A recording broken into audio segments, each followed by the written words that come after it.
আরেকটা দোয়া আপনাদের বলে দিই হাদিস শরীফ থেকে, গুরুত্বপূর্ণ একটি দোয়া। এটা এমন দোয়া যার অসুখ বিসুখ হয় বেশি, যারা অসুখে আছেন আক্রান্ত, জ্বর, ঠান্ডা, কাশি, মাথা ব্যথা, পেট ব্যথা, আমসাদ, যার যেই সমস্যা আছে, কঠিন রোগ বালাই হোক, যার যেই সমস্যা হোক, এই দোয়া পড়ে যদি আল্লাহর কাছে চান, বিশ্বনবী বলেন অতি দ্রুত আল্লাহ পাক তাকে শেফায়ে কামেলা আজলা দান করবে। সুবহানাল্লাহ বলেন। পরিপূর্ণ সুস্থতা দান করবেন। এই দোয়াটা এমন একটা দোয়া, এই দোয়া পড়ে বের হবেন, শত্রু বন্ধু হয়ে যাবে। এই দোয়া পড়ে ব্যবসায়ী ব্যবসার কাজে যাবেন, ব্যবসায় লাভ হবে, উন্নতি হবে। এই দোয়া পড়ে দোকানদার দোকান খুলবেন, কাস্টমার বেশি হবে। এই দোয়া পড়ে যদি কোনো বিবাহ করবার জন্য যান, ভালো পাত্রী পাবেন। এই দোয়া পড়ে যদি কোনো ছাত্র ছাত্রী পরীক্ষা দেয়, রেজাল্ট ভালো হবে। আল্লাহু আকবার বলেন।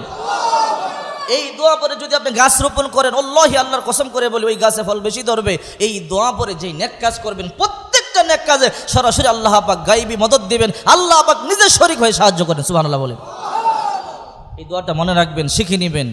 দোয়াটা হলো, আমি আপনাদের বলে দেই হাদিস শরীফ থেকে, বিসমিল্লাহিশ শাফি বিসমিল্লাহিল কাফি বিসমিল্লাহিল ওয়াফি ওয়া কাফা বিল্লাহি ওয়াকিলা রব্বি আন্নী মাগলুবুন ফান্তাসির। এরপরে চারটা আল্লাহ পাকের গুণবাচক নাম বলবেন, ইয়া আল্লাহু, ইয়া রহমানু, ইয়া রহিমু, ইয়া করিমু। শেষে বলবেন সাল্লাল্লাহু আলাইহি ওয়াসাল্লাম। সুবহানাল্লাহ বলেন।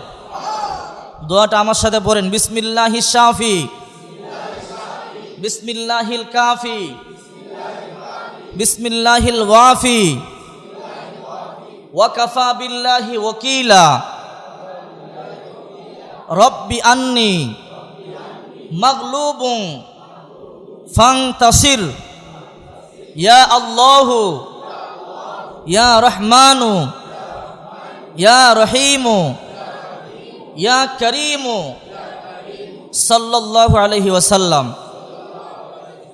এর অর্থ হচ্ছে আল্লাহু শাফি, বিসমিল্লাহিশ শাফি, সমস্ত রোগ থেকে শেফা দানকারী, আরোগ্য দানকারী কে?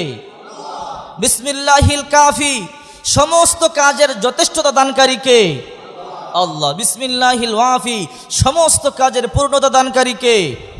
আল্লাহ। ওয়া কাফা বিল্লাহি ওয়াকিলা, সবচেয়ে শ্রেষ্ঠ অভিভাবক কে? আল্লাহ।